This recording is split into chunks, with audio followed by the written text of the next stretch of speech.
যারা করেছে চাঁদা এবং দুর্নীতির বিরুদ্ধে আন্দোলন, তারাই নাকি এখন চাঁদা নেয় মানুষের থেকে, এরকম অভিযোগ উঠেছে। জুলাই যোদ্ধা তাহারিমা জান্নাত রুহি মনে হয় ওই মেয়েটার নাম।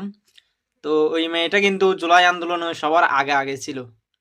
তো এখন দেখতেছি অনেকে বলতেছে সমন্বয়ক পরিচয় দেওয়া। কিসের সমন্বয়ক পরিচয় দেয়?